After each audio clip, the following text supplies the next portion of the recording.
지난 시간에 이제 그 노아의 방주 이야기를 우리가 좀 했고요.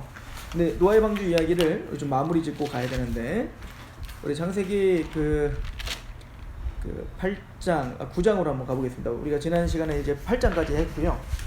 이제 그 40주야 동안 이제 비가 내리고 뭐 그 창조과학회에서는 이 노아의 방주 사건이 역사적으로 정말 있다. 당연히 있는 거죠. 성경이 있다 보니까 당연히 있어야 되죠.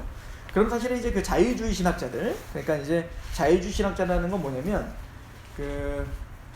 이제 18세기에 들어가면서 계몽주의 시대가 왔어요. 그러니까 그러니까 이성을 중시하는 어떤 그 계몽주의 사상이 이제 이데올로기에 지배하면서 원래 이제 자유주의라고 하는 그 신학 체계가 뭐냐면 성경을 하나님의 말씀이라고 보질 않는 거예요.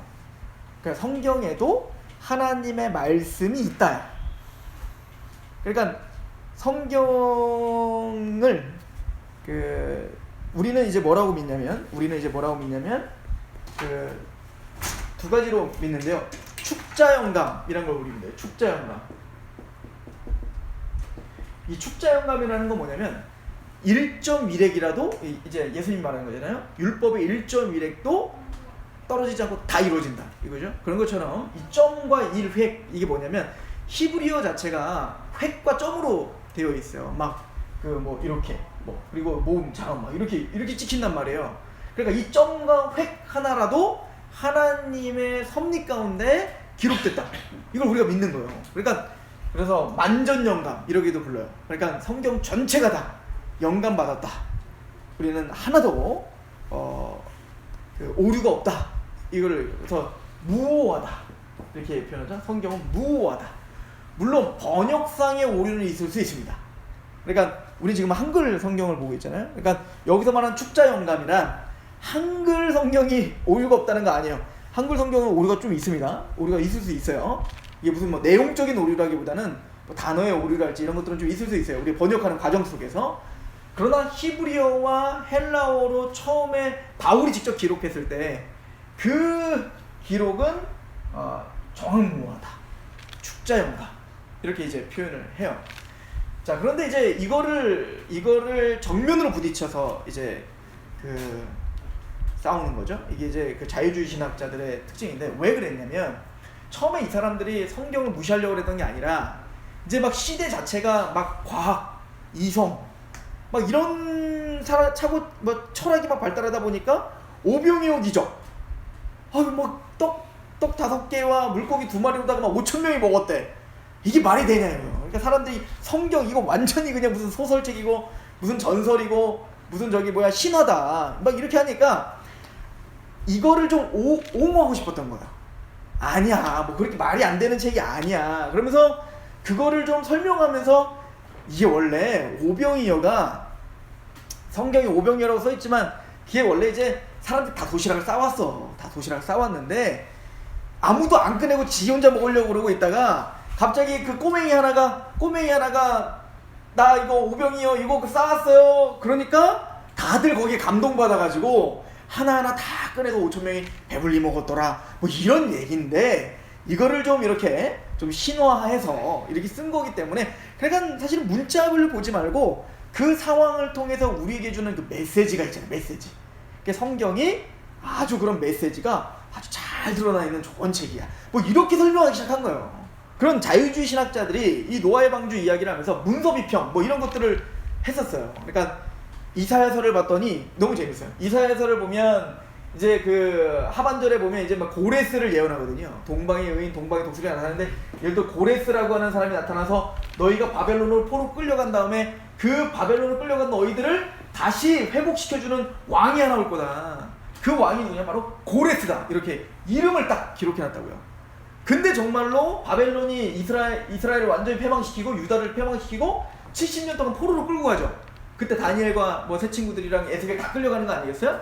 근데 그때 바벨론을 무너뜨리고 페르시아가 바벨론을 무너뜨려 버렸단 말이에요. 근데 그때 페르시아의 왕 이름이 뭐냐면 고레스예요.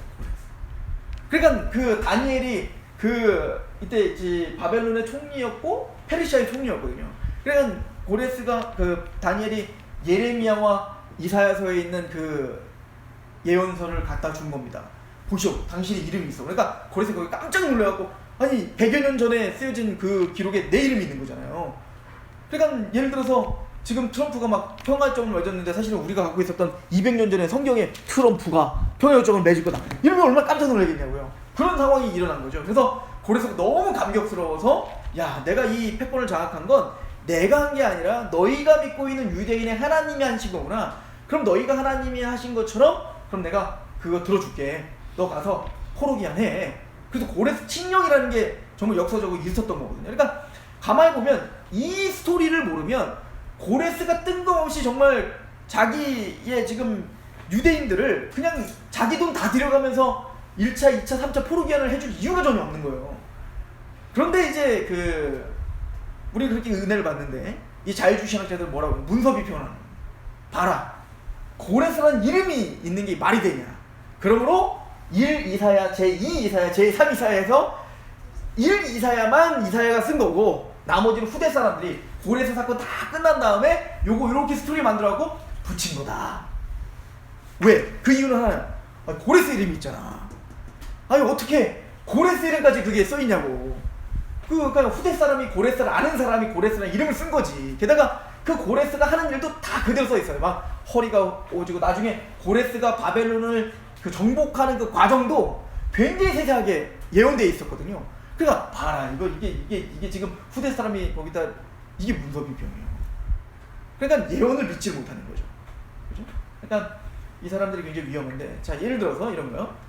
노아의 방주 사건도 이 사람들이 보기에는 뭐 이제 창조 이야기나 노아의 사건 이야기도 사실은 고대 바벨론 지역에서 나타난 어떤 그 신화들이 있어요. 길가메시 서사시랄지 뭐 이런 어떤 그런 서사들을 보니까 아니 노아 방주, 성경에 있는 노아의 방주 이야기랑 똑같더라는 겁니다. 근데 문서를 봤더니 이 성경보다 그게 더 옛날 책이야, 자기들이 보기에는. 그러니까 당연히 뭐가 뺏긴 거야? 성경이 그 바벨론의 신화들을 뺏긴 거다, 이렇게 되는 겁니다. 이게 이제 자유주의 신학자들이 하는 얘기예요. 자, 성경에 보면 출애굽기에 보면 홍해를 걸었어요. 홍해를, 야 어떻게 홍해를 건너? 말이 돼? 사실은 그 홍해라는 단어가 언어학적으로는 갈대밭이에요. 갈대밭. 그러니까 사실은 홍해를 건넌 게 아니라 갈대밭을 건넌 거야. 이런 식으로 다 바꿔버리는 거예요. 그게 더 기적이죠. 근데 갈대밭 다 빠져 죽었어. 그러니까 이게 얘네들은 그러니까 성경을 자기들이 발굴하고 자기들이 연구한 어떤 사상을 가지고 옳다 그르다를 누가 하겠다. 예를 들어 보세요. 이 말씀은 여기에는 하나님의 말씀도 있고 사람의 말씀도 있어. 이게 이제 통합 측이 말하는 거예요. 실제적으로 그렇게 얘기해요. 그러니까 우리처럼 축자 영감을 말하면 꼴통이라고 부른다고요. 꼴통들이에요, 꼴통들. 아니 어떻게 이게 다 하나님 말씀이라고 믿냐고요. 자, 그럼 묻자고요. 그러면 이게 하나님의 말씀인지 사람의 말인지는 누가 골라낼 거냐고. 내가 골라내는 거예요, 내가. 신학자들이. 그럼 뭐 어떻게 될까요? 마음에 안 들면 그냥 골라내면 그만인 거예요. 여러 가지 문학적이나 환경적인 걸로 다 더 씌워가지고 골라내면 된다고요. 처음엔 그게 얼마 차이가 안 나는 것 같지만 나중에는 이게 엄청난 차이가 되는 거죠. 자, 그렇다면 우리는 보세요. 노아의 방주 이야기가, 맞아요, 노아의 방주 이야기가요 너무 재밌는 건 모든 대륙마다 다 있어요. 그 길가메시 서사시나 어떤 그 바벨론 지역에만 있는 것도 아니고 어디에나 다 있는 겁니다. 근데 대부분은 스토리가 거의 비슷해요. 디테일에서 좀 다를 뿐이지 스토리는 같아요. 한 노인이 있었는데 하나님이 죄 때문에 진노하셔서 비를 내려서 완전히 홍수가 나서 다 죽었는데 그 노인과 몇 사람은 살았어. 근데 거의 다 8사람인 건 다 인정해요. 그리고 살았는데 나중에 보니까 그 비가 다 끝나고 그리고 거기서 동물들이 다 내려와서 새로운 출발을 했다. 이게 모든 내용마다 있더라. 그럼 우리는 뭐라고 생각합니까? 이게 진짜구나라는 거죠. 서로 짜지도 않았는데 정말로 하나님의 말씀대로, 우리가 어차피 다 노아의 후예들이니까 노아의 후예들이 셈과 함과 야벳으로 갈라지니까 그 갈라지면서 그들이 그걸 당연히 전설로 다 갖고 있었겠죠. 그래서 이제 창조과학자들은 이제 그런 걸 또 이제 우리에게 이제 막 설명을 해주는 거죠. 예를 들어서 이제 그것 중에 하나가 이제 이 창조과학은 뭐 제가 그 과학자가 아니기 때문에 그건 창조과학자들한테 듣는 게 훨씬 더 권위가 있겠죠. 그래서 뭐 추천을 한다면 김명혁 교수님 카이스트 교수님이었던 그분이 강의를 제일 잘하세요. 그거는 저희 카페에도 제가 올려놨고 유튜브에 김명현이라고 치면 창조과학이 쫙 뜹니다. 그걸 꼭 보셨으면 좋겠어요. 제가 보니까 너무 재미있게 강의를 제가 보니까 제일 잘하시는 거예요. 저도 명지대학교에서도 그 아예 그냥 그때 이용상 교수님한테도 듣고 뭐 다 했는데 제가 보니까 그분 강의가 제일 좋습니다. 자, 아무튼 창조과학에서 그래서 하는 얘기들이 이제 인디언은 사실은 성경이 들어간 게 얼마 안 됐잖아요. 인디언 같은 경우는 신대륙 발견한 게 얼마 안 됐으니까. 그런데 그 인디언 토판을 보니까 고대 인디언 토판인데 거기에 토판이 있더라는 거예요. 근데 토판을 봤더니 4개짜리고 5개짜리가 있는데요. 결론은 뭐냐면 태양이 있고 태양이 비추는데 어떤 노인이 이제 그 배를 만들더라 이런 그림이 있고, 두 번째는 봤더니 막 비가 이제 그 배에 동물들이 타는 그림들이 있고, 그리고 세 번째는 뭐냐면 비가 막 내려서 이제 막 빠져 죽는 그림들이 있는 거예요. 그리고 마지막에 보니까 이제는 거기 동물들이 내려오는 그리고 여기서 노아가 어떤 노인이 하나님께 제사를 드리고 있는 모습이 있는 거예요. 근데 읽어보니까 여기 태양은 좀 약간 찌그러져 있는데 여기 나중에는 동그랗게 되어 있더라. 그래서 우리가 그때 이제 뭐 궁창 얘기를 했지 않습니까? 물층이 있어서 굴절되었고, 그리고 봤더니 이 배의 모습을 봤더니 네모칸이 있는데 40칸이 있던 거예요. 그러니까 40주 40야를 가리키더라. 뭐 이런 이야기들이 모든 그 대륙마다 있더라. 이걸 보면서 이게 하나의 국지적인 사건이 아니었고 전 세계적이었고 전 세계적인 사건이었구나를 우리는 이제 알 수가 있게 되는 거죠. 이렇게 우리는 보는 거예요. 그러나 이 사람들은 반대를 보는 거죠. 이런 게 있으니 거짓말이다. 우리는 그걸 보고 어떻게 말해? 똑같은 걸 보고 이런 게 있으니 진짜다. 이렇게 보는 거죠. 그래서 그리고 이제 뭐 배선자를 보면 그게 이제 그 팔의 입구에 배선자, 배주자 이렇게 있다. 그러니까 그 큰 배는 바로 8명의 사람과 그리고 배, 이게 바로 그 배를 가리키는 한자다. 이제 뭐 그렇게 이제 이야기가 되는 거죠. 자, 아무튼 그걸 이제 창조과학을 통해서 듣고요. 저는 이제 신학적인 이야기를 하려고 합니다. 자, 하나님께서 이제는 노아를 통하여 새로운 민족을 시작합니다. 그죠? 새로운 민족을, 또 이제 새로운 인류를 시작하는 거예요. 그러니까 우리는 이제 아담의 후예이면서 누구의 후예인 거예요? 다 사실은 노아의 후예가 된 거죠. 자, 그런데 여기 이제 9장에 보면 하나님께서 이제 이렇게 이야기를 해요. 자, 9장에 보면 9장 1절부터 한번 보시죠. 하나님이 노아와 그 아들들에게 복을 주시며 그들에게 이르시되 생육하고 번성하여 땅에 충만하라. 땅의 모든 짐승과 공중의 모든 새와 땅에 기는 모든 것과 바다의 모든 물고기가 너를 두려워하며 너희를 무서워하리니 이것들은 너희의 손에 붙였습니다. 그러니까 정복하고 다스리는 어떤 그 하나님의 형상으로서의 그 복은 여전히 우리가 누리는 겁니다. 이게 완벽하지는 않습니다. 타락한 이후에는. 그러나 여전히 우리는 하나님의 형상임을 이야기합니다. 4절, 그러나 고기를 그 생명되는 피째는 먹지 말라. 내가 반드시 너희의 피 곧 너희의 생명의 피를 찾으리니 짐승이면 그 짐승에게서, 사람이나 사람의 형제이면 그에게서 그의 생명을 찾으리라. 다른 사람의 피를 흘리면 그 사람의 피도 흘릴 것이니 이는 하나님이 자기 형상대로 사람을 지으셨음이니라. 여기서 우리 두 가지를 좀 상고할 수 있는데요. 첫 번째는 일반 은총입니다. 하나님은 하나님의 그 인류, 그러니까 그 인류가 살아가면서 사실은 피 흘리는 자는 사람이 피를 흘리면 사람 죽이면 그러니까 그 사람도 죽인다는 거예요. 눈에는 눈, 이에는 이, 꼭 이런 느낌이죠. 근데 이거는 국가가 하는 거예요. 그러니까 하나님은 지금 뭐를 세우시는 거냐면 국가를 세우시겠다는 겁니다. 그래서 국가에게 공권력을 줘서 그 국가가 어느 정도의 질서를 잡게 하겠다는 겁니다.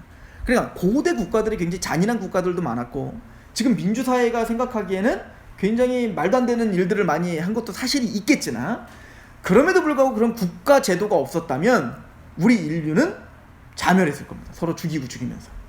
그죠? 그래서 하나님은 이 인류를 보호하고 보존하기 위해서, 근데 이 인류를 왜 보호하고 보존해야 되냐면 택함 받은 자들이 구원받을 때까지 하나님은 우리를 보호하시기 위하여, 그래서 하나님이 일반 은총 속에서 뭘 주시는 거예요? 가정과 국가를 주시는 겁니다. 법 체계를 주셔서 우리의 목숨을, 우리의 생명을 지켜주고 질서를 잡아주는 그런 은혜를, 그 일반 은총을 우리에게 보여주고 있는 거예요. 자, 근데 저는 이 말씀을 보면서 이제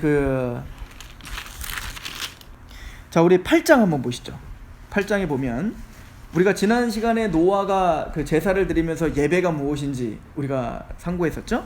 근데 여기 보면 이런 말이 있어요. 20절부터 22절에 보면 8장 22절, 노아가 여호와께 제단을 쌓고 모든 정결한 짐승과 모든 정결한 새 중에서 제물을 취하여 번제로 제단에 드리더니 여호와께서 그 향기를 받으시고 그 중심에 이르시되 내가 다시는 사람으로 말미암아 땅을 저주하지 아니하리라. 자, 보세요. 하나님이 그래요. 내가 다시는 물로 심판하지 않을 거야, 이렇게 말씀하신 겁니다. 근데 그 이유가 뭘까요? 지금 제사를 받고 하나님이 기분이 좋으신 거예요. 내가 너희들은 물로 심판하지 않을 거야. 왜? 너희들은 다르니까, 너희들은 악하지 않으니까. 이게 원래 이제 맞는 패턴이잖아요. 근데 뭐라고 하시냐면 여호와께서 그 향기를 받으시고 그 중심에 이르시되 내가 다시는 사람을 알며 땅을 저주하지 아니하리니. 왜냐면 이는 사람의 마음이 계획하는 바가 어려서부터 어떻게 해서? 악하기 때문에. 부재불능이니까. 내가 만약에 이런 식으로 너희를 저주한다면 너희들은 매번 이래야 된다는 겁니다. 너희들은 바뀌었다 안 바뀌었다? 바뀌지 않는다. 사람 바뀌지 않는다는 겁니다. 그러니까 얼마나 타락하고 얼마나 악한지, 이런 홍수 심판을 통한 하나님의 무서운 재앙을 봤음에도 불구하고 너희들은 여전히 악하다요. 이걸 누구에게 한 얘기입니까? 노아와 그 가족들에게 한 얘기인 거예요. 그러니까 너희들이 거룩하고 깨끗하고 자격이 되어 너희가 구원받았다고 생각하지 말라는 겁니다. 그리고 이 이야기를 언제 하고 있죠? 지금 제사를 드린 이후에 하고 있죠. 무슨 얘기입니까? 너희들이 바로 이 정결한 짐승이 죽은 것처럼 너희도 원래 죽어야 된다. 이거를 사실은 말해, 이게 원래 제사의 의미인 거예요. 그러니까 노아와 그 가족들도 제사를 지내면서 하나님이 지금 알게 하고자 하는 건 뭐냐면 너희들이 자격됨으로 구원받는 게 아니다. 너희들은 아예 악하다. 모든 인간들이, 노아를 비롯한 모든 인간들이 다 악하다. 그거 증거하잖아요. 나중에 노아가 땅의 소산에 취하여 범죄를 저지르게 하지 않습니까? 그렇죠? 그러니까 우리 인간들의 인과응보, 즉 공의, 의로움을 한다면 우리 원래 다 죽어야 돼요. 계속 죽어야 돼요. 이 노아 심판이 계속 있어야 되는 겁니다. 한 사람도 살아남지 않을 때까지. 이게 원래 거룩이고 이게 원래 공의예요. 그래서 가끔 이제 이렇게 얘기하죠. 물론 이제 예정론을 얘기할 때 가끔 이런 질문을 많이 하는데, 하나님이 택함받을 자와 구원받을 자와 그렇지 않은 자를 너무 공평하지 않습니다. 어떤 사람이 은혜를 베풀어서 그 사람을 구원시키고, 어떤 사람은 믿음을 주시죠. 그 은혜를 주시지 않아서 그 사람 구원 못 받고. 불공평합니다. 그럼 간단합니다. 공의를 원하십니까? 공평을 원하십니까? 간단해요. 다 죽으면 됩니다. 이게 성경이 하는 얘기예요. 그러니까 우리 성경에서 말하고 있는 시작이 무엇인지를 우리는 봐야 되는 거예요. 우리는 모두 전적으로 부패하여 우리는 원래 악하다요.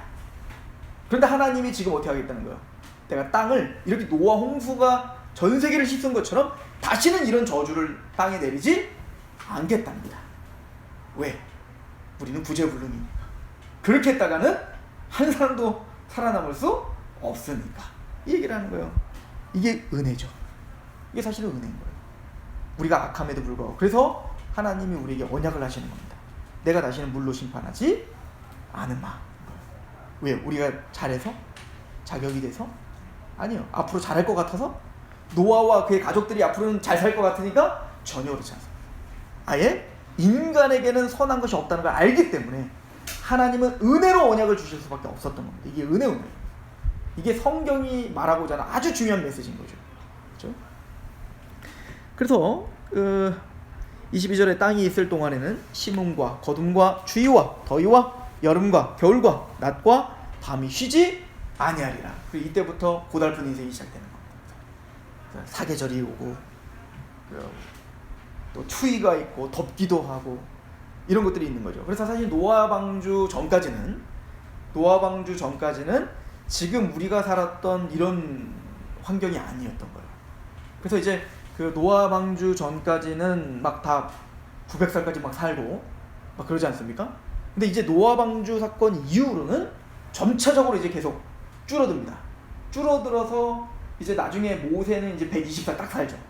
그렇죠? 그렇게 노아 방주 사건 전과 후로 수명이 계속 단축되어 가는 걸 볼 수 있어요. 왜냐면 지금 뭔가 이 지구가 노아의 방주 사건 전이랑은 차원이 다른 뭔가 환경으로 변화된 겁니다. 지금. 그래서 추위가 있고 또 더위가 있고 뭔가 지금 물층이 하나 더 쏟아져서 지금 오존층이 지금 그 나쁜 빛들은 막고 있지만 그때는 그럼에도 불구하고 오존층을 투과하고 있는 나쁜 빛들이 우리를 지금 힘들게 하고 있지만 그때는 물층이 한 번 더 가로막고 있어서 지금 이 지구가 지금보다 훨씬 더 좋은 환경 가운데 있었다라고 하는 것을 우리가 힌트로 좀 간접적으로 볼 수가 있죠. 그리고 9장에 와서 그리고는 그럼에도 불구하고 하나님은 인류들을 어느 정도 생명을 유지하기 위해서 국가를 이제는 허락하고 질서를, 이게 일반 은총이에요. 그러니까 국가도 일반 은총인 겁니다. 예를 들어서 국가가 무너지면 어떻게 되겠어요? 우리가 신앙생활 할 수 있겠습니까? 국가가 무너지면 우리가 어떻게 하나님을 이렇게 마음껏 찬양할 수 있겠어요? 그러니까 국가는 하나님이 하나님의 사역자다라고 로마서에 이야기하고 있는 겁니다. 그죠? 그리고 또 9장 4절부터 6절의 말씀에 또 중요한 말씀이 있는데요. 대속의 의미를 우리에게 설명해 주고 있는 겁니다. 그죠? 이 이야기는 대속의 의미를 우리에게 설명해 주고 있는데, 그러니까 그 동물을 죽이면 돼요. 그러나 사람을 죽이면 사람이 죽어야 됩니다. 예를 들어서 한 사람이 죽으면 그 죽인 그 한 사람이 죽어야 돼요. 그러니까 한 사람당 한 사람. 그러니까 우리가 그 이스라엘 백성들이 이제 그 제물을 드릴 때에도 한 마리 가지고 우리 전체 집안 식구들을 다 구속할 수 없죠. 한 사람당 한 마리, 각각 한 마리씩. 그런 것처럼, 그런데 우리가 하나님 앞에 범죄한 것은 모두가 죽일 죄죠. 우리가 원래 죽어야 될 죄들. 그러므로 우리의 죄를 대속하기 위해선 사실은 우리가 죽어야 되는 거예요. 그거밖에 답이 없는 겁니다. 그죠? 죽을 죄니까. 그런데 우리를 대신한 대속제물이 오시겠다는 거예요.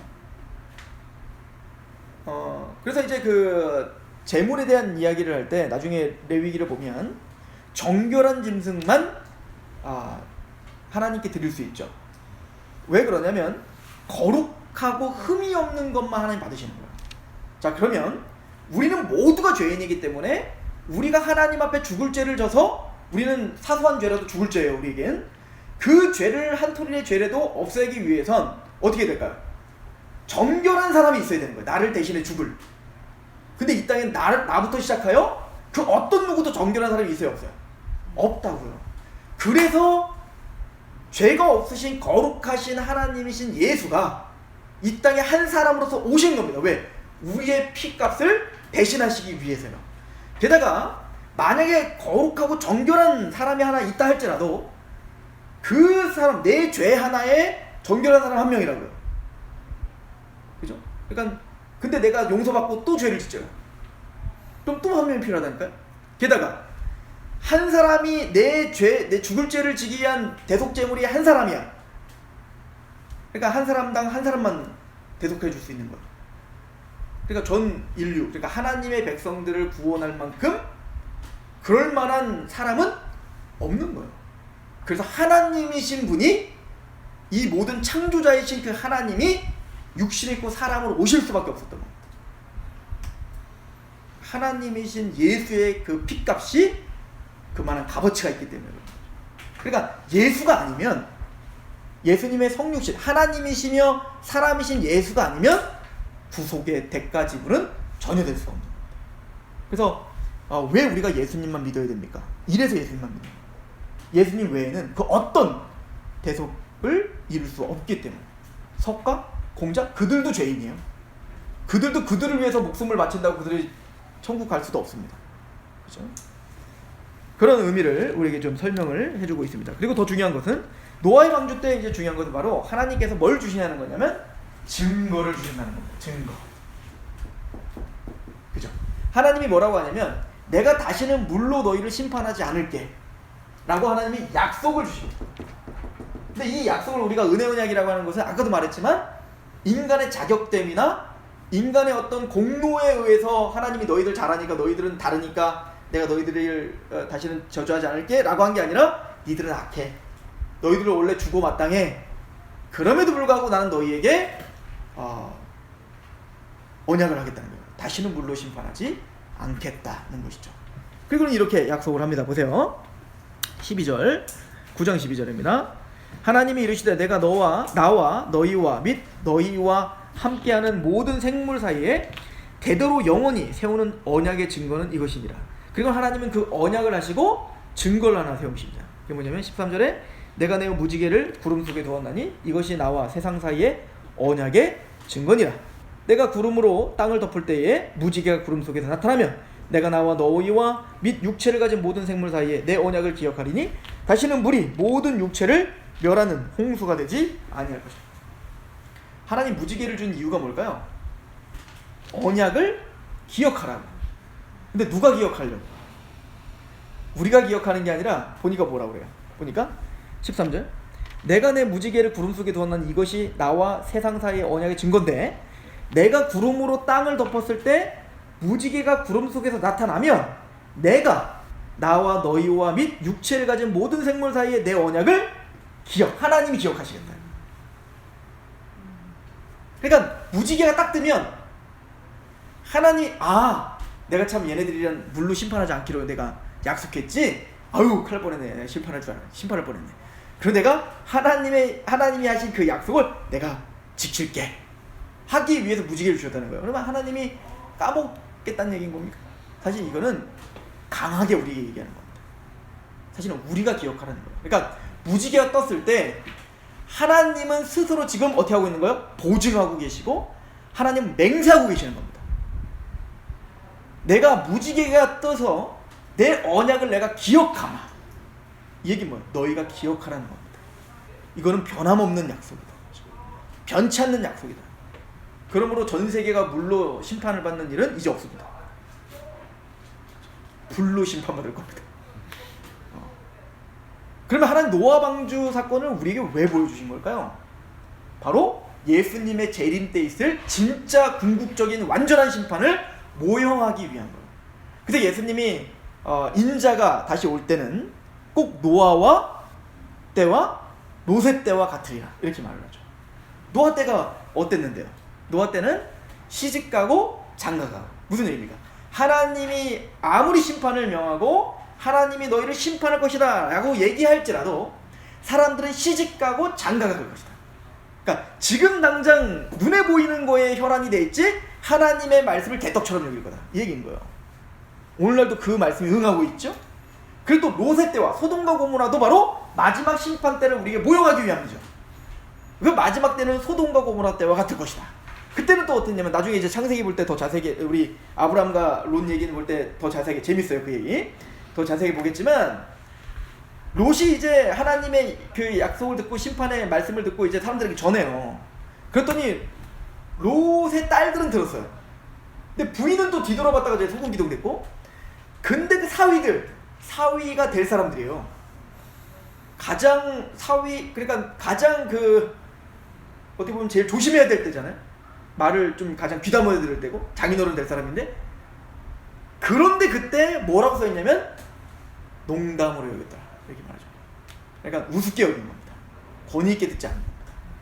근데 마지막 때에도 그럴 것이다 라고 우리에게 경고하기 위한 메시지가 소돔과 고모라 때와 노아의 때와 같다 이렇게 이야기를 하죠. 자, 이게 어떻게 이제 그 바벨탑 사건과 연결이 되는가를 좀 참고해 보면, 하나님이 약속을 했습니다. 뭐라고 약속했냐면 물로 다시는 심판하지 않을 거야 라고 약속했죠. 자, 그런데 노아와 그의 가족들은요, 우리 생각해 보세요. 우리가 여기서 성경 공부하고 있는데 성경 공부하고 딱 나갔더니 갑자기 다 죽은 거야. 전 세계 사람 다 죽었다고 해봅시다. 하나님 고맙습니다 말 할 거예요? 얼마나 겁나겠냐고요. 하나님이 두렵지 않겠어요? 하나님 앞에 얼마나 두렵겠냐고요. 우리 또 뭐 잘못하면 큰일 나는 거 아니야? 뭐 이럴 거 아닙니까? 그래서 트라우마가 생겼을 거 아니겠습니까? 그러니까 아마 비만 왔다 하면, 비만 막 또 그런 막 집중호우가 있을 거 아니에요. 비만 왔다 하면 어떤 생각이 들까요? 우리 또 뭐 잘못한 거 아니야? 우리 심판 받는 거 아니야? 너 뭐 잘못한 거야? 뭐 이렇게 될 거 아니겠습니까? 그런데 그렇게 비가 오다가 갑자기 무지개가 딱 뜨면 뭐가 딱 보여? 아 맞아, 하나님이 약속하셨지, 하나님이 다시는 물로 심판하지 않겠다고 약속하셨지 라고 한 그 증거를 보면서 우리는 마음의 평안을 얻고 다시 한번 하나님에게 감사할 수 있는 거란 말이에요. 그게 바로 우리에게 십자가인 거예요. 십자가. 우리에게 무지개는 바로 십자가죠. 그러니까 이게 창세기 15장에 있는 얘기 아닙니까? 그러니까 하나님이 아브라함이 그래요. 너는 이제 400년 후에 이 가나안 땅에 오게 될 거야 라고 약속합니다. 그랬더니 아브라함이 그러면 내가 어떻게 그걸 믿습니까? 내가 어떻게 그걸 여기 올 줄 내가 어떻게 알아요? 그때 하나님이 그래? 너 그럼 짐승을 쪼개. 짐승을 쫙 쪼개가지고 그리고 재워버리죠. 그리고는 그 짐승 쪼갠 사이에 원래 그 언약을 체결한 종주권 언약을 할 때는 원래 강대국이 그 약소국에 어떻게 하는 거야? 조약을 맺은 다음에 너 지나가 이렇게 되는 거 아니겠어요? 그래서 만약에 나와 체결한 이 언약을 네가 깨트리면 네가 반으로 쪼개지는 거야, 짐승처럼. 이게 이제 고대 언약의 메리트, 이 언약이란 말이에요. 그런데 하나님이 어떻게 한 거예요? 아브라함을 재워놓고 하나님이 스스로 지나가셨단 말입니다. 즉 무슨 얘기죠? 하나님이 쪼개지는 한이 있더라도 내가 이 언약 반드시 지킨다. 이게 무지개 언약을 주신 목적과 비슷한 거죠. 하나님은 반드시 내 목숨과 생명을 바쳐 이 일을 반드시 진행한다. 이걸 보증하고 증거하는 게 뭐였냐면 바로 그 메리트였단 말입니다. 그리고 우리에게 그 메리트는 뭐예요? 바로 예수님이 십자가에서 죽으신 거예요. 자기 아들을 죽이면서까지 내가 진실로 진실로 너에게는 내 말을 듣고 또 나 보낸 자를 믿는 자는 영생을 얻었고 심판에 이르지 사망의 생명으로 옮겼다 라고 우리가 어떻게 믿어요? 아니 예수님이 죽으면서까지 우리에게 확증하신 증거가 우리에게 있는데, 그러니까 이 말씀을 믿지 않는 것은 예수님의 피를 모독하는 것이요 현저히 욕보이는 것이다. 그리고 예수님의 피를 짓밟는 것이다 라고 히브리 기자가 그래서 얘기하는 거예요. 그러니까 증거를 무시하는 거죠. 그 아들을 주신 하나님의 은총과 은혜를 모독하는 겁니다. 그래서 예수님의 십자가를 거부하는 것은 용서받을 수 없는 죄인 거예요. 이걸 성령 회방죄라고 하는 겁니다. 왜 성령님은 이 복음, 십자가의 복음을 우리에게 증거하는 역할을 하시는데 그걸 거부하는 것을 성령 회방죄, 용서받지 못할 죄라고 이야기하는 거란 말이에요. 그렇죠? 그러니까 이 증거를 보면서, 무지개 증거를 보면서 이 사람들은 맞지, 하나님이 이렇게 언약하신. 근데 이게 시대가 흐르면서, 시대가 많이 흐르면서 어떤 일이 벌어졌을까요? 하나의 전설이 된 거죠. 이제 이 사람 죽고 또 다른 사람이 태어나고 하면서 이게 전설이 되기 시작하는 겁니다. 그러다 보니까 비가 올 때 이제는 무지개가 떠도 그게 믿어지질 않는 사람들이 생기기 시작하죠. 그죠? 그래서 뭐가 이제 만들어지나? 이제는 하나님의 언약은 믿을 수가 없으니까 우리 스스로 흩어짐을 면하자. 그래서 어디까지 닿게? 하늘까지 닿는 탑을 쌓잖아. 왜? 아무리 비를 내려도 죽지 않을 만큼 하늘까지 하나님까지 닿으면 까짓고 그냥 하나님의 언약을 믿을 수 없으니까 우리가 차라리 스스로 살자. 이게 바벨탑입니다. 이걸 우린 율법주의라고 하는 거예요. 하나님의 약속을 믿지 않고 우리의 인간의 노력으로 그 심판을 면하고자 하는 것이죠. 그렇죠? 이것이 바로 바벨탑의 의미인 거예요. 우리의 흩어짐을 면하자 해서 싸니까 하나님 어떻게 하죠? 바로 흩어져 버리죠. 이게 바로 저주의 길인 겁니다. 이게 바로 노아의 방주와 바벨탑과 이렇게 연결이 되어 있다라고 하는 것이죠.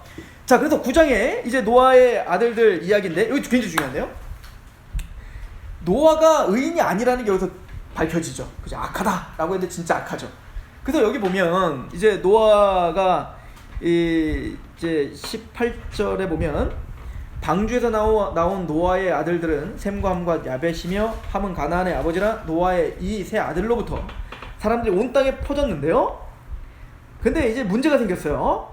9장 20절에 노아가 농사를 시작하여 포도나무를 심었는데 포도주를 마시고 취하여 그 장막 안에서 벌거벗었어요. 아마 이 포도주, 하여튼 포도주는 처음 나오는 겁니다.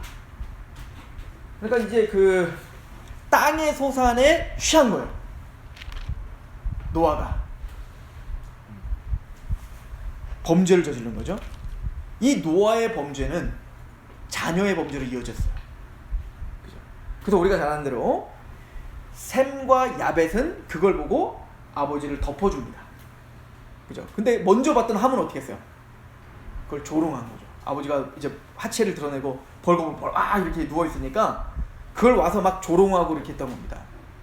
그래서 결론은 뭐냐면 노아가 너무 화가 나가지고 이제 함을 저주하고 셈을 축복하는 장면이 나옵니다. 이거는 근데 하나님의 뜻이었죠. 그래서 이제 우리가 이걸 좀 더 알레고리로 좀 더 이제 얘기해 보면 이런 거예요.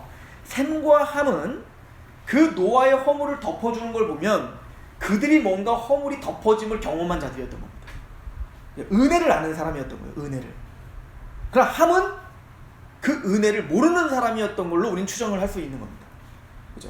왜냐면 어차피 하나님의 저주를 받았다는 것은 단순히 그런 윤리적 도덕적 그 한 장면 때문이 아니라 우리가 아벨과 가인의 이야기를 통해서 가인의 제사는 받지 않고 아벨의 제사는 받았다라고 할 때 단순히 재물의 문제를 넘어 하나님은 가인과 그 재물을 받지 않은 거고 아벨과 그 재물은 받았다라고 우리는 이미 상고했잖아요. 그런 것처럼 셈과 야벳이 단순히 그 행동 자체가 문제가 되는 게 아니라 그 사람 자체가 뭔가 하나님의 은혜를 아는 언약을 아는 사람이었음을 우리는 인식할 수 있는 겁니다. 함은 그 하나님의 덮어주시는 그 은혜.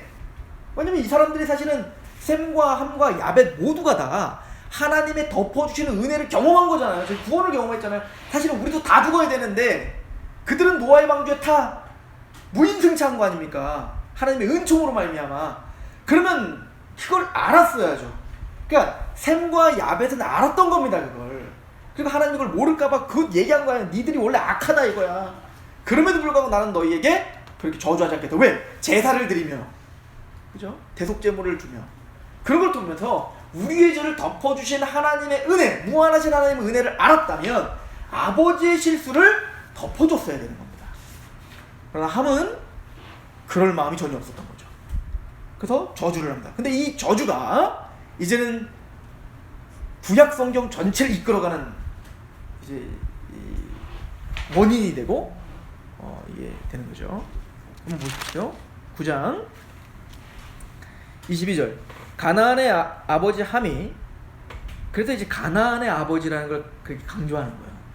왜 이거 이제 뭐가 생각나죠? 이제 좀 있으면 지금 또 모세가 쓰고 있는 거잖아요. 왜 우리가 가나안 땅을 정복해야 되는지 지금 설명하고 있는 겁니다. 하나님께서 왜 가나안 땅을 지금 우리 보고 정복하라고 하셨는지, 이게 언제부터 시작된 이야기인지, 갑자기 긍정이 일어나는 일이 아니라 하나님은 그런 저주받은 하나님을 대적하는 자를 심판의 도구로 우리를 사용하고 계시다는 것을 지금 설명하고 있는 겁니다.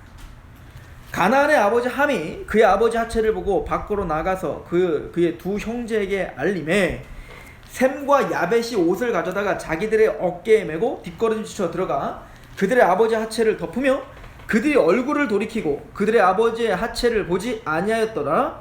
노아가 술이 깨어 그의 작은 아들이 자기에게 행한 일을 알고 이에 이르되 가나안은 저주를 받아. 그래서 함을 저주하는데 아직 태어나지도 않은 누구를? 가나안을 저주하는 겁니다. 그죠? 가나안은 저주를 받아 그의 형제의 종들의 종이 되기를. 그러니까 셈에 의해서 정복될 것을 예언하고 있는 겁니다. 그리고는 26절 또 이르되 셈의 하나님 여호와를 찬송하리로다. 그러니까 누구의 하나님이라고 말하고 있어요? 함의 하나님이 아니라 셈의 하나님이다. 그러니까 지금 셈과 야벳은 하나님을 믿고 있다는 힌트가 여기 나오는 거죠. 함은 하나님을 대적하는 사람이었던 겁니다. 그래서 셈의 하나님 여호와를 찬송하리로다. 가나안은 셈의 종이 될 것이다. 이게 하나님의 예언입니다. 이제는 셈의 족속이 어디를 정복할 거야? 함 족속을 부셔버릴 겁니다. 그 함 족속, 나중에 이제 함의 그 족속들이 명단이 쭉 나오거든요. 그 함 족속에서 바벨론이 거기서 나오고요. 거기서 아수르가 나오고요. 거기서 이집트가 나오고요. 그러니까 지금 이제부터 이스라엘과 전투를 벌여 하나님에 의해 정복해야 될 모든 민족들이 여기서 나오는 거예요. 그 중에 대표가 가나안인 겁니다. 그죠? 28절에 홍수 후에 노아가 350년을 살았고 그의 나이가 950세가 되어 죽었습니다. 자, 그리고는 이제는 노아 이제 그 후예들이 나오는데 여기서 한번 보세요. 좀 한번 그래도 읽어보고 갑시다. 노아 아들 10장 1절 노아 아들 셈과 함과 야벳의 족보는 이러하니 홍수 후에 그들이 아들들을 낳았어요. 야벳의 아들은 고멜과 마곡과 마대와 야왕과 두발과 메섹과 디라스요 고멜과. 그러니까 이 야벳은 이제 그 우리가 지도를 보면 이제 지중해가 있고요. 이 예루살렘 지형이 굉장히 좀 특이한 지형인 거예요. 그러니까 이쪽은 아시아죠. 그죠? 이쪽은 위쪽은 이제 유럽이잖아요. 이쪽으로 해서 유럽이죠 다. 그리고 이쪽은 이제 아프리카 대륙인데, 그래서 대체적으로는 이쪽 지역에 아시아 이쪽 동쪽 지역에 셈이 이제 살고, 이쪽 지역에 야베치 족속이 이제 퍼졌고, 이 밑에 지역, 그러니까 이집트로부터 해서 이제 그 밑에 지역, 이 아프리카 지역 그쪽은 이제 함 족속이 이제 지배를 하게 됩니다.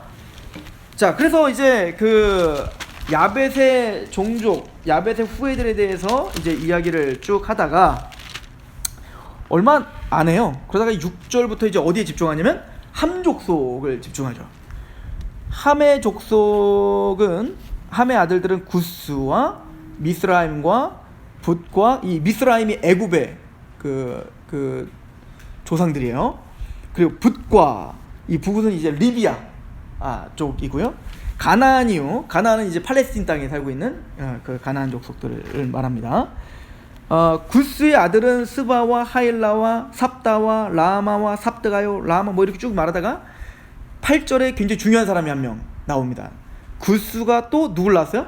니므롯을 낳았는데 그는 세상에 뭐야? 첫 용사예요. 사실은 용사라는 말이 여기 처음 쓰여진 건 아니에요. 네피림 보고도 용사라고 했습니다. 그런데 하여튼 노아 방주 이후에 첫 용사인 겁니다. 근데 이 용사라는 말은 뭐냐면, 우리가 이미 앞에서 설명했잖아요. 영웅들이죠.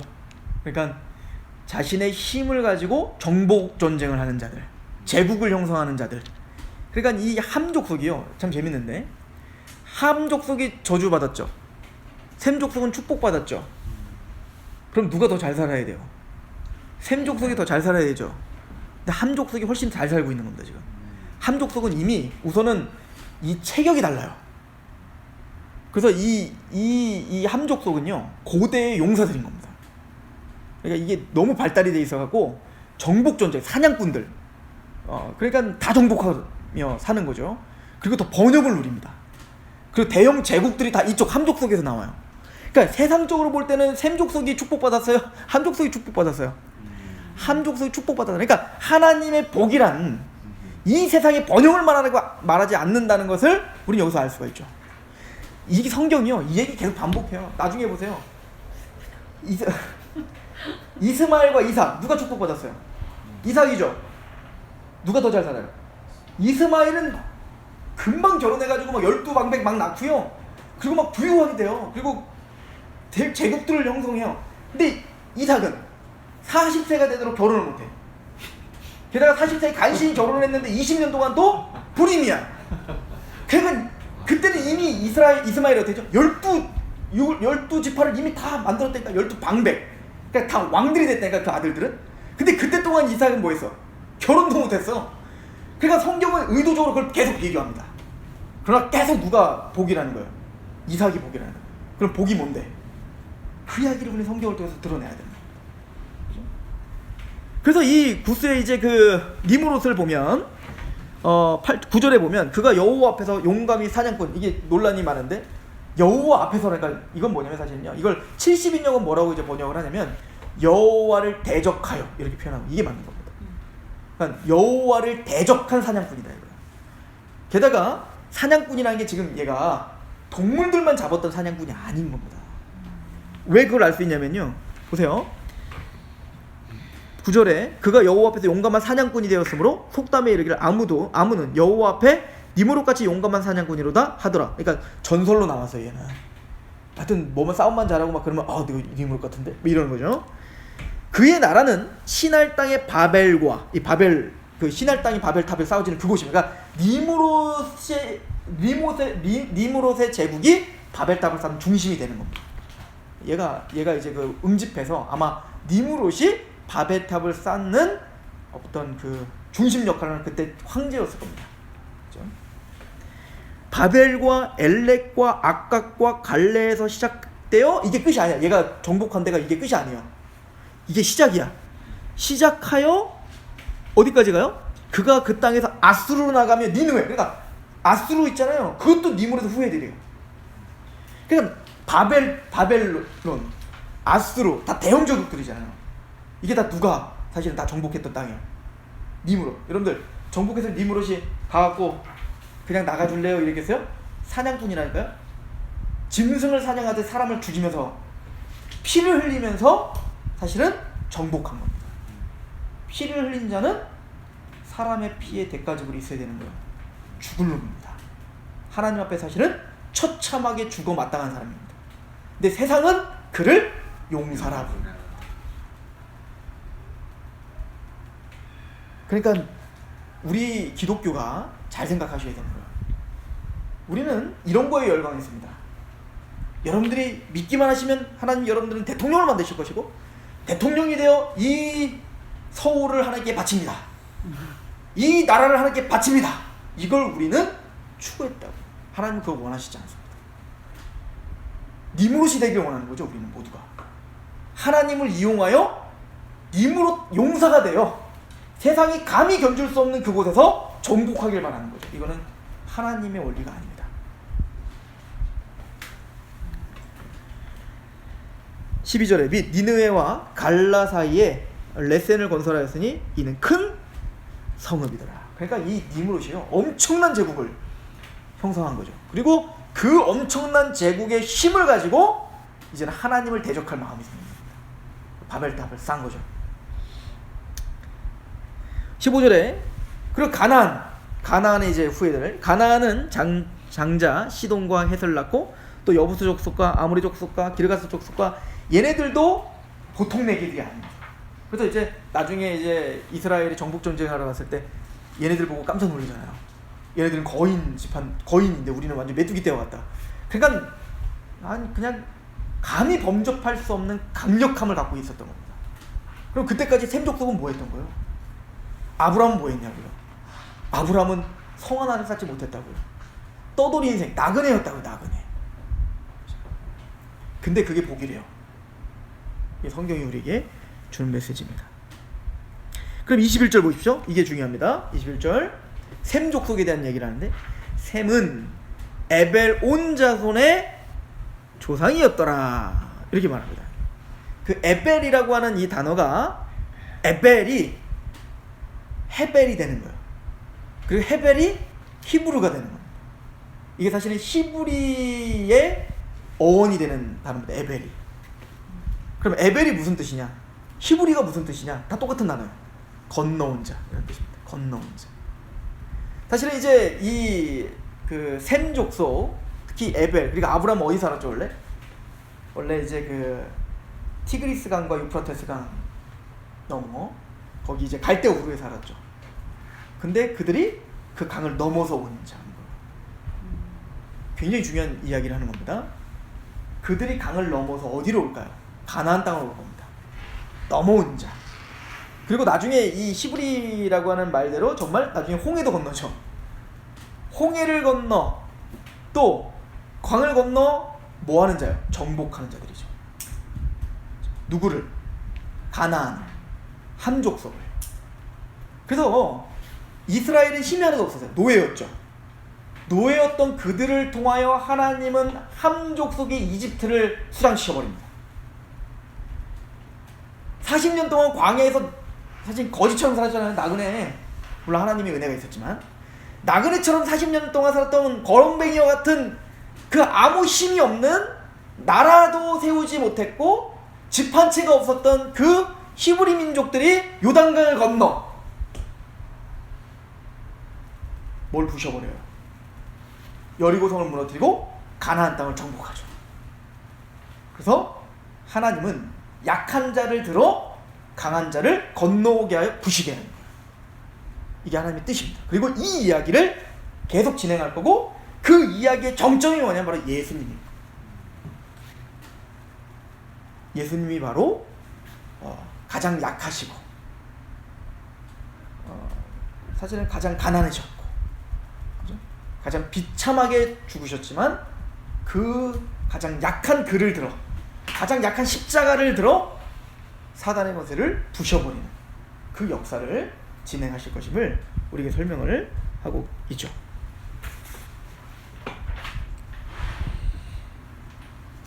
자, 그래서 이 바벨탑과 이제 이제 바벨탑 이야기로 그래서 한번 가봅시다. 바벨탑은 이제 아까 우리가 이야기했듯이, 그런데 이제 이 사람들이 정신 못 차리고 아마 니무롯을 중심으로 해서 높아진 마음으로 어떻게 했죠? 이제는 바벨탑을 쌓은 거예요. 이제는 흩어짐을 면하자. 그래서 이 사람들의 특징이 뭐냐면 이거요. 11장 1절 보시면 온 땅의 언어가 하나요, 말이 하나였더라. 이에 그들이 동방으로 옮기다가 시날 평지를 만나 거기 거류하며, 이 시날 평지 나중에 여기서 바벨론이 일어나는 겁니다. 그죠? 그래서 느부갓네살 왕이 그 예루살렘을 부셔버리잖아요. 나중에 예루살렘 부셔서 은금인이 그 하나님께 바치는 모든 그 성소 제물들을 다 가져다가 어떤 이 시날 땅에 뭐가 세워지냐면 걔네들 신전이 세워져요. 거기다가 다 갖다 놓는 거예요. 그러니까 이 시날 땅, 이 바벨론 지역, 바벨탑이 쌓여진 그곳은 하나님을 대적하는 근거지인 거죠. 그리고 이곳에서 바벨론이 일어나고, 이 바벨론 이야기는 어디까지 나와요? 계시록까지 나오는 겁니다. 무너졌다 무너졌다 바벨론이요, 큰 성 바벨론이요 무너졌다. 그러니까 이 바벨탑을 쌓는 이것은 뭐야? 정신을 말하는 겁니다. 악함, 하나님을 대적하는 아주 중요한 정신. 이 바벨탑 역사가 계속 반복되는 겁니다. 이게 이전에도 반복됐죠. 누구를 통해서? 네피림을 통해서, 니무롯을 통해서, 지금 바벨탑이 쌓여진 걸 통해서. 이게 무너지면 끝입니까? 아니요. 이집트의 파라오를 통해서, 바벨론의 느부갓네살 왕을 통해서, 페르시아의 왕들을 통해서, 로마의 황제를 통해서, 오늘날 우리의 가치관과 시대 정신과 경제와 군사와 그 모든 정신들을 통해서, 과학을 통해서 우리는 다 바벨탑을 쌓죠. 하나님을 대적하고 하나님을 우습게 여기는 바벨탑을 쌓. 그리고 그 바벨탑은 반드시 무너진다. 이 얘기를 하는 겁니다. 계시록은 무너졌다 바벨론, 큰 성 바벨론이요 무너졌다. 그러니까 바벨론의 특징이 뭐죠? 이렇게 말합니다. 3절 서로 말하되 자 벽돌을 만들어 견고히 굽자예요. 하나님은 하나님의 제단을 쌓을 때 나중에 보면은 뭐라고 하냐면 깎은 돌로 하지 마라 이렇게 말합니다. 하나님의 것을 만들 때는 반드시 그냥 어떻게 돼요? 그냥 그 돌 자체를 해야 됩니다. 근데 이제 얘네들은 어떻게 하죠? 자기가 손수 깎는 게 아니라 아예 둬버려. 벽돌을 정형화된 벽돌을 만드는 겁니다. 물론 기술이 발전한 거겠죠. 근데 이것이 뭐냐면 하나님의 섭리대로 사는 게 아니라 우리가 하나님을 이길 수 있다는 겁니다. 우리의 기술, 우리의 지혜, 우리의 능력으로 우리가 힘을 합쳐 하나님을 대적한다면 하나님도 아무것도 아니다. 이 정신. 이게 과학 만능주의 아니겠어요? 오늘날 시대주의 아니겠습니까? 이게 포스트 모던 아닙니까? 진리가 파편화되고 권위주의가 다 상실된 거 아니겠습니까? 그러니까 인본주의죠. 인본주의가 시작된 거예요. 그리고 4절에 또 말하되 자 성읍과 탑을 건설하여 그 탑 꼭대기를 하늘에 닿게 하여. 결론은 어떤 목적이에요? 우리 이름을 내보여. 우리가 영광 받는 거예요. 우리가 영광받게 됩니다. 그렇게 해서 하나님이 아니라 내 이름이 나고 내가 유명해지고 내가 인정받고 내가 영광받는 거예요. 내가 예배받는 겁니다. 이게 바벨탑의 정신입니다. 우리의 노력, 우리의 수고, 그 어떤 것을 다해 심판을 면하고 하나님을 대적하여 높아지고 교만하여 그걸 통해서 뭐요? 많은 사람들에게 칭송을 받고 우리의 이름을 내자. 하나님의 영광을 내가 쟁취하려고. 이게 사실은 아담이 선악과 따먹은 이야기죠. 그게 계속 반복되는 거예요. 이게 아담이 선악과를 따먹은 그 사건이 더 정교화되고 더 멋있어지고 더 광대해지죠. 더 확장됩니다. 그러나 그 정신은 똑같은 겁니다. 이게 바로 죄인 거예요.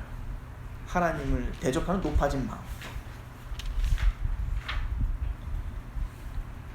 나중에 그러니까 이제 이집트의 파라오가 돼서 람셋도 짓고 피라미드도 짓고 다 그런 의미에서 하는 거죠. 자신의 영광을 위해. 느부갓네살 왕이 하늘 궁중 정원 같은 걸 막 짓고 이게 7대 불가사리라는 거 아니에요? 바벨론의 느부갓네살 왕이 지었던. 그래서 느부갓네살 왕이 궁전을 바라보면서 내가 만들었다 그러면서 막 높아지고 막 그런 이유가 다 여기 있는 겁니다. 나의 업적을 기리고 그것으로 인하여 내가 이것이 기쁨이 되는 거예요. 그죠? 나는 누구의 몇 대 손이야 막 이런.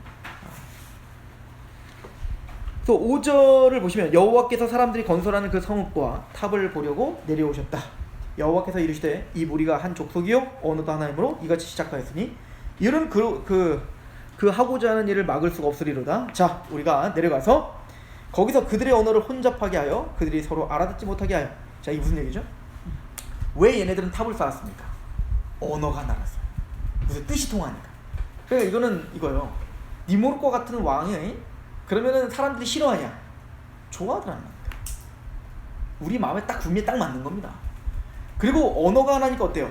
사람들이 한 마음이 되는 겁니다. 이 악한 자들이 한 마음이 되면 될수록 하나님을 더 대적하는 거죠. 이게 세상이에요. 제가 이제 예전에도 그런 얘기를 했는데, 이제 그 고등학교 애들, 저도 이제 고등학교 때 보면 애들 막 몰려다니잖아요. 한 명 한 명씩 너 일로 와 그러면 예 막 이러던 애들이 한 10명이 같이 있으면 어때요? 왜요? 막 이러면서 막 이제 막 대들죠. 이렇게 같이 있으면 한 마음이 되면서 얘네들이 서클이 되고 하나가 되면서 더 이제는 범죄를 저지르는 것에 대해서 무감각해지게 돼요. 이게 인간이야. 당짓기를 하죠. 그래서 사람이 악한 자들이 모이면 모일수록 하는 짓거리들이 다 하나님을 대적하는 일들을 하는 겁니다. 그래서 하나님은 어떻게 해요? 언어를 혼잡케 하는 저주를 보내며 흩어버리는 겁니다. 그런데 이 바벨탑 사건에 대항하는 사건이 일어났습니다. 오순절 성령 강림 사건입니다. 개개인적으로 하나님의 복음이 선포됐을 때, 베드로가 복음을 전했을 때 성령님이 강림하십니다. 그러면서 성령님이 서로 언어가 다른데, 하나님이 언어가 다른데 갑자기 혀를 주장하셔서 그들이 알아들을 수 있는 언어로 선포하게 하십니다. 방언이 터졌죠.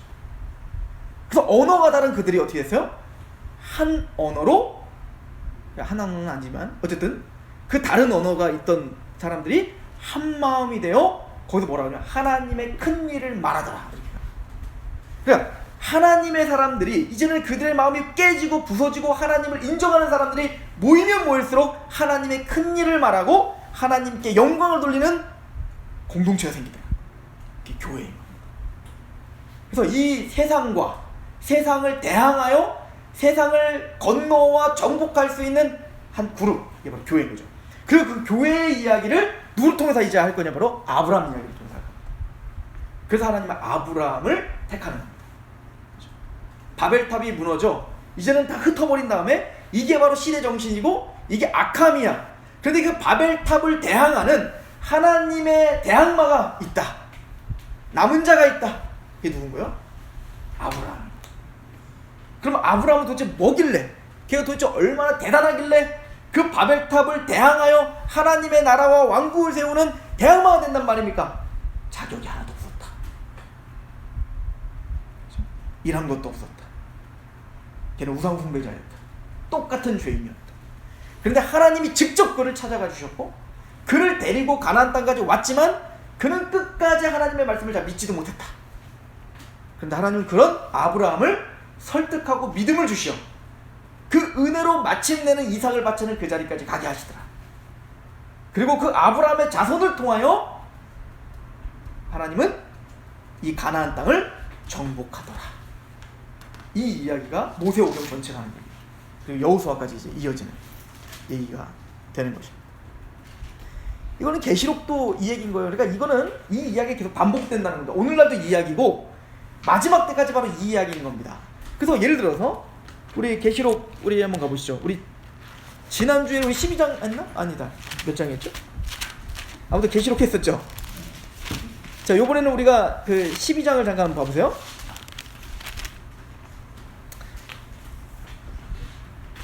자, 계시록 12장은 1절부터 6절까지는 구약 전체가 어떻게 예수님을 잉태하는지를 설명하는 장입니다.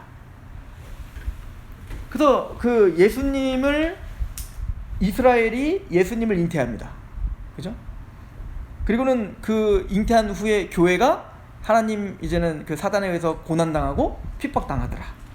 그런데 이제 7절부터 12절까지는 근데 예수님의 십자가와 부활 이 사건은 하늘에서는 뭐냐면 큰 전쟁이 있었다는 거예요. 근데 예수님의 권세가 사단의 권세를 부셔버렸다 이거야.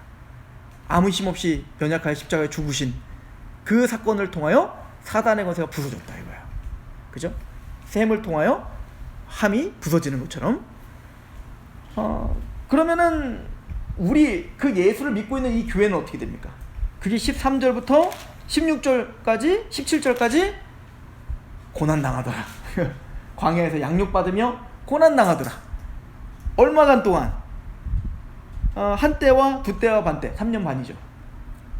바로 예수님처럼 3년 반 동안 예수님이 고난당하신 것처럼 예수님의 길을 우린 따르는 존재더라. 그래서 결론이 어떻게 나죠? 17절에 용이 여자에게 분노하여 돌아가서 그 여자의 남은 자손 곧 하나님의 계명을 지키며 예수의 증거를 가진 자들과 더불어 싸우려고 바다 모래 위에 섰어요. 그래서 지금 형국이 어떻게 되면 이 사단의 권세는 교회를 무너뜨리기 위하여 남은 자들, 하나님을 믿고 하나님을 따르는 그들을 무너뜨리기 위하여 지금도 대적하려고 서 있다 이거죠. 자, 그러면 우리를 대적하는 그 바벨탑을 쌓게 하고 이집트의 파라오를 만들고 그런 하나님을 대적하는 자들을 만드는 거 사실은 궁극적으로는 누가 그렇게 만드는 거예요? 사탄이죠. 그 사단의 세력이 무엇인지를 13장에서 설명하는 겁니다. 그래서 계시록 13장에는 용과 두 짐승에 대한 이야기가 나오는 거예요. 그래서 결론은 뭐냐면 13장에 용은 뭐하냐면 용이 나타나는데 이 용은 명령합니다. 모든 걸 진두지휘해요. 그리고는 이 용이 한 짐승을 보내죠? 이거 저랑 한번 한 적 있죠? 그 짐승원, 그죠? 바다에서 나오는 짐승. 이 짐승이 죽었다가 누구를 패러디해요? 예수님의 십자가와 부활을 패러디했죠? 그리고 짐승 2 누굴 패러디해요? 성령님이 하늘에서 불이 혀같이 내려오신 성령님을 패러디해서 하늘에서 불이 떨어지는 것 같은 기적을 보여 첫 번째 짐승에게 절하게 하죠. 그리고 성령님이 우리를 인쳐주시는 것처럼 이 두 번째 짐승이 자기의 백성들이죠. 그렇죠? 사단의 백성들을 어떻게 해요? 인치죠. 그 인치는 게 뭐예요? 666이죠. 이 666을 해석하는 방법은 뭐 우리 정통신학에서 한 2가지 정도로 그냥 생각하시면 돼요. 하나는 게마트랴. 게마트라는 건 뭐냐면 숫자마다 헬라어 그 알파벳마다 숫자 값이 있어요. 그래서 예를 들어서 그 구종성을 헬라어로 쓰면 그 헬라어 값을 이제 그 숫자 값을 더하면 이제 숫자가 나오겠죠.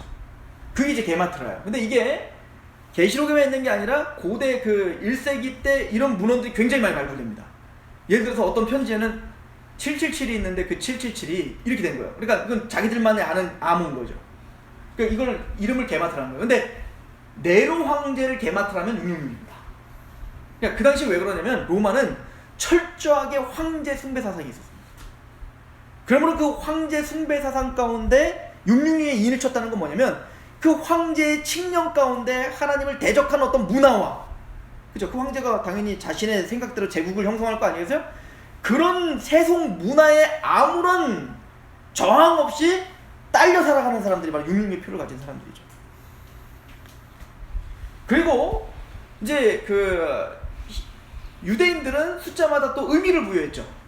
그래서 이것도 기억나시죠? 1은 하나님 숫자, 2는 증인 숫자, 3은 삼위일체 하나님 숫자, 4는 고난의 숫자, 5는 은혜 숫자, 6은 사람 숫자예요. 그러니까 666은 뭐죠? 사람을 하나님으로 말하는 거예요. 이게 뭐죠? 아담이 선악과를 따먹고 바벨탑을 쌓는 그 정신인 거죠. 시대 정신. 하나님이 내 주인이 아니라 내가 하나님인 것처럼 사는 거. 이거는 사실은 네로 황제를 대표로 이야기하고 있지만 네로 황제만 사실은 666이 아니라 누가 666? 우리가 다 666이었죠. 우리는 하나님을 인정하지 않았던 자들입니다. 내가 하나님인 양 살았다고요. 하나님처럼 지혜로워질까봐 선악과를 따먹은 그 후예들이란 말이에요. 그죠? 그래서 그 666의 표를 받은, 그래서 하나님의 원리가 아니라 하나님을 대항하며 바벨론의 정신대로 살고 있는 이 세상, 이들이 666의 표를 받은 자들입니다. 그래서 계시록 13장은 용과 두 짐승의 표를 받은 그 졸개들, 그죠? 함 족속이겠죠? 가나안 족속이겠죠? 가인이겠죠? 니므롯이겠죠? 네피림, 그리고 우리 모두에겠죠. 그죠? 이런 시대 정신 가운데 있는 우리들, 이런 자들과 우린 대항하며 싸워요. 그래서 하나님 뭐라고 예언했냐면 여자의 후손이 있을 건데 그 여자의 후손은 뱀의 후손과 원수가 될 것이다, 이렇게 표현하죠. 그래서 이건 두 가지 의미가 있어요. 여자 성부는 예수 그리스도가 그래서 뱀의 머리를 밟는 것이요. 더 나아가 예수 그리스도 후에 하나님의 백성들의 후손들은 누구와 원수가 돼요? 세상과는 싸우게 되고 원수가 돼요. 이거를 사도 바울은 실질적으로 우리에게 뭐라고 얘기하냐면 나중에 보면 영의 생각은 육의 생각과 함께할 수 없다. 서로 대적한다. 이렇게 이야기하는 겁니다. 그렇죠? 그래서 이제 이 13장에 이 666의 표를 받은 이 세상 정신대로 살고 있는 이들을 대항하는 자들이 있다는 거예요. 누구예요? 이게 14만 4천이옵니다. 14장에. 그럼 이들은 어떻게 살죠? 14절에 1절 또 내가 보라 어린 양이 시온산에 섰고 그와 함께 14만 4천이 있는데 그들의 이마에 어린 양의 이름과 그 아버지의 이름이 있고 하나님과 어린 양의 인을 받은. 그죠? 그래서 그 666의 표가 그 이마와 어디에 했다고요? 손목. 이거 뭐라고 했어요? 신명기 6장을 패러디했다고 했죠? 즉 하나님의 백성들은 바로 이마와 손목에 묘를 매요. 하나님의 율례를 기호로 매야 되는 거예요. 그러니까 우리의 가치관이 하나님의 율례에 순복하고, 그리고 우리의 행위가 어떻게 하는 거예요? 손목은 우리의 행위가 하나님의 말씀에 순종하고. 이게 원래 하나님 백성이죠. 그러니까 이 666의 표가 이마와 손목이라는 얘기는 이제 하나님의 말씀이 그들을 주장하는 게 아니라 세상의 가치관이, 세상의 문화가 그들을 주장하고 그들의 행동의 양식을 지배하고 있는 겁니다. 이걸 우리 로마서 강의를 통해서 배웠어요. 죄의 종이다. 한마디로 말하면. 이거를 에베소는 이렇게 표현해요. 흑암 아래에 있었다. 이렇게 표현하는 거예요. 그럼 우리는 이 흑암 아래에 있던 우리를 건져내사 사랑의 아들의 나라를 옮기셨다는 건 아버지의 율례가 우리의 가치관과 생활 양식을 지배하고 우리의 행동을 지배하는 자들. 이 사람이 13만 4천이에요. 왜? 3절 그들이 보좌 앞과 내 생물과 장로들 앞에서 뭘 불러요? 새 노래를 하나님을 예배하는 자들. 그럼 어떻게 예배하죠? 땅에서 속량함을 받은 14만 4천 밖에 능히 노래를 배우죠. 속량을 경험했기 때문에. 구속을 경험했습니다. 십자가의 은혜를 경험한 겁니다. 덮어주시는 은혜를 아는 거예요. 꼭 야벳과 샘처럼 말입니다. 그들이 그 감사에 너무나 감격하여 하나님을 그 구속의 찬양을 부르는 거. 이게 뭐예요? 새 노래라고 말하죠. 그래서 이 감사와 감격이 있는 14만 4천 어떻게 살아요? 4절 이 사람들은 여자와 더불어 더럽히지 않아요. 뭐죠? 세상의 뜻대로 살지 않습니다. 순결한 자는 어린 양이 어디로 인도하든지 따라가는 자며 사람 가운데서 속량함을 받아 처음 익은 열매로 하나님과 어린 양에 속한 자들이니 그 입에 거짓말이 없고 흠이 없다.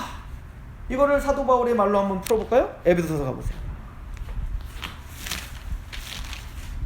에베소서 2장 1절 보세요. 그는 허물과 죄로 죽었던 너희를 살렸도다. 우리는 원래 허물과 죄로 죽어 있었다는 겁니다. 그래서 우리는 영적으로 살아있지 못해 666의 표를 받은 자들처럼, 그 바벨탑을 쌓는 자들처럼 우리도 그렇게 살았다는 거예요. 어떻게? 2절 그때에는, 그러니까 허물과 죄로 죽어 있을 때에는 너희는 그 가운데 생하여 이 세상 풍조를 따랐다는 거예요. 하나님을 대적하는 문화를 따랐고 하나님을 대적하는 가치관을 따랐다는 겁니다. 근데 그게 마리조와 트렌드예요.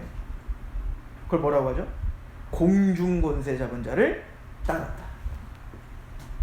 세상의 원리, 하나님의 원리가 아니라 세상의 원리가 우리의 가치관에 지배를 하고 있는 겁니다. 그렇죠? 그럼 이제 우리 어떻게 되는 거예요? 반대로 보면 우리가 진짜 구원을 받았어, 진짜 속량을 받았어, 은혜를 받았어. 그럼 어떻게 되죠? 3절 전에는 우리도 다 그 가운데서 우리 육체의 욕심을 따라 지냈어. 이게 세상 원리예요. 야, 네가 잘 돼야지. 그죠? 욕심을 따라 지내며 육체와 마음에 원하는 것을 했어요. 꼭 네피림이 생긴 것처럼 그 셋의 하나님의 아들들이 눈에 보기 좋은 사람의 딸들을 취하여 마음껏 결혼하고 하나님의 원리를 파괴한 것처럼 이제는 하나님의 원리가 우리를 지배하는 게 아니라 내가 보기 좋은 대로 이기적으로 탐심을 가지고 살아가요. 4절 긍휼이 풍성하신 하나님이 우리를 사랑하신 그 큰 사랑으로 인하여 허물로 죽은 우리를 그리스도와 함께 살리셨고 너희는 은혜로 구원을 받은 것이라. 또 함께 일으키사 그리스도 예수 안에 함께 하늘에 앉으시니 이는 그리스도 예수 안에서 우리에게 자비하심으로써 은혜의 지극히 풍성함을 오는 여러 세대에 나타나려 하심이라. 그러면 하나님이 그렇게 살았던 우리를 왜 건져주신 겁니까? 왜 하나님의 은혜를 베풀어 우리를 십자가의 은혜로 구원시켜 주신 겁니까? 왜죠? 7절 이는 그리스도 예수 안에서 우리에게 자비하심으로써 그 은혜의 지극히 풍성함을 오는 여러 세대에 어떻게 하려고? 나타내려. 그게 행복이 아니야. 그게 진짜 복이 아니라고. 진짜 복은 하나님의 말씀대로 사는 거야. 하나님의 뜻대로 살아서 만나는 게 복이야. 이거를 선전하게 하게 해요. 왜 하나님은 아브라함을 불러? 그렇게 하나님 말씀대로 살지는 못하고 그렇게 우상숭배했던 아브라함을 왜 은혜를 베풀어 하나님의 전적인 은혜로 그를 구원시키고 이삭을 바치는 그 자리까지 가게 하시죠? 그의 삶을 통하여 가나안 땅이 정복당하기 원해요. 그래서 아브라함이 가나안 땅에서 제일 먼저 간 게 뭔지 아세요? 세겜 땅에 상수리 나무 밑에서 제단 쌓는 거였죠. 그 세겜 땅에서 상수리 나무는 뭐냐면 우리도 왜 농촌 같은 데 가면은 막 그 나무 막 무티나무 막 이런 데 가면 막 빨간색 파란색 막 이렇게 막 선앙당 막 이렇게 만들잖아요. 왜 그러냐면 그 풍성한 나무는 번영의 상징이거든요. 그래서 뭔가 막 거기서 막 구태하고 뭐 하자는 거예요. 내 자식 잘 되고 나 잘 되고 농사 잘 되고 그걸 위해서 막 신에게 비는 거잖아요. 그 자리가 바로 상수리 나무 밑이었다. 근데 아브라함은 그 우상 숭배의 중심에서 하나님을 예배하는 자예요. 이게 아브라함이 가나안 땅을 밟는 이유인 겁니다. 이게 진짜 복이다. 하나님을 믿고 하나님 말씀에 굴복하고 예배하는 것. 그것을 오는 여러 세대에 알리게 하는 것. 이것이 우리가 세상에게 보여줘야 될 겁니다. 그죠? 그래서 11절 보십시오. 9절 행위에서 난 것이 아니냐 이는 누구든지 자랑하지 못하게 함이라. 10절 같이 읽어봅시다. 시작. 우리는 그가 만드신 바라 그리스도 예수 안에서 선한 일을 위하여 지으심을 받은 자니 이 일은 하나님의 전에 예비하사 우리를 그 가운데 행하게 하려 하시오. 우리는 그가 만드신 바라. 우리가 한 거 하나도 없죠. 아브라함 이야기를 통해서 그거 배울 겁니다. 아브라함이 한 거 하나도 없습니다. 하나님이 아브라함을 아브라함이라 만드신 겁니다. 왜 하나님은 그런 아브라함 한 사람에게 감지덕지 않은 은혜를 퍼부어 주시는 걸까요? 우리는 그가 만드신 바라 그리스도 예수 안에서 선한 일을 위하여 지으심을 받았다. 우리는 건너와 정복하는 자입니다. 어떻게? 하나님의 빛이 되고 소금이 되고 그리스도의 향기가 되게 하기 위해요. 하나님 우리가 한 것 없는데 그 은혜로 우리를 구원시켜 주셨고 새 노래를 부르게 하셨으며 그 아름다운 덕을 선전하게 하셨다는 거예요. 그래서 이 이야기가 계속돼요. 4장 1절 보세요. 그 4장 17절 보시죠. 에베소서. 그러므로 내가 이것을 말하며 주 안에서 증언하노니 이제부터는 너희는 이방인이 그 마음에 허망한 것으로 행한 같이 하지 말라. 이 말씀은 우리 너무 잘 아는 말씀이죠. 그 죄로 죽었던 상태, 육명의 표가 있었던 상태, 그 상태가 어땠어요? 그들의 총명이 어두워지고 그들 가운데 무적 하나님을 모르죠. 그들의 마음이 굳어졌죠. 말미암아 하나님의 생명에서 떠났습니다. 죽어있는 상태입니다. 그러니까 그들은 어떻게 행동을 할까요? 그러니까 그의 생각과 가치관이 다 어떻게 죽어버렸다니까요. 나를 사랑하는 것밖에 없다니까요. 그러니까 그들의 오른손에 육명의 표가 있는 것처럼 그들은 어떻게 삶을 삽니까? 19절 그들이 감각 없는 자가 되어 자신을 방탕에 방임하여 모든 더러운 것을 어떻게 해요? 욕심대로 행하죠. 그리고 말합니다. 오직 너희는 그리스도를 그와 같이 배우지 않았다. 우리는 그렇게 살지 않는다. 우리는 거기서 건져졌다 이거예요. 우리는 하나님과 어린 양의 표를 받은 자들 아닌가? 그런 그들을 대항해야 되는 자들 아닌가? 그런 어두운 가운데 우리는 빛을 비추는 자들 아닌가? 우리는 이제는 거기서 건져져 건너와 그들을 정복해야 되는 자들 아닌가? 이 얘기를 하는 거죠. 그럼 뭐라고 말합니까? 21절 진리가 예수 안에 있는 것과 같이 너희가 참으로 그에게서 듣고 또한 그 안에서 가르침을 받을진데 너희는 유혹의 욕심을 따라 썩어져가는 구습을 따르는 옛사람을 벗어버리고 오직 너희의 심령이 새롭게 되어 하나님을 따라 의와 진리의 거룩함으로 지으심을 얻은 새 사람을 입으라. 그런즉 거짓을 버리고 각각 이웃을 더불어 참된 것을 말하라. 이는 우리가 서로 지체가 됨이라. 분을 내어도 죄를 짓지 말며 해가 지도록 분을 분지 말고 마귀에게 틈을 주지 말고 도둑질하는 자는 다시 도둑질하지 말고 그러면서 우리의 삶을 변화시켜라. 하나님의 가치관대로 살아라. 너의 행동을 말씀 앞에 굴복하라. 이것이 우리가 살아야 될 방향입니다. 근데 아브라함이 이렇게 살던가요? 그렇게 뭘 살던가요? 그럼 하나님이 아브라함을 포기하던가요? 그 인생 전체를 통해 하나님 앞에 자기 아들 이삭을 언약을 믿음으로 내어주기까지, 하나님을 신뢰하기까지 포기하지 않고 아버를 두드려 패서든 설득해서든 반드시 하나님이 원하는 그 자리까지 가게 하시더라. 하나님은 그 일을 쉬지 않으십니다. 우리는 건너온 자들이에요. 이미 우리는 구원을 경험했고 우리는 이미 하나님의 이 양육 안에 들어간 자들입니다. 이 바벨탑의 정신을 대항하여 싸우는 시온의 백성들입니다. 예루살렘의 백성들이다 라고 우리에게 가르쳐주고 있죠.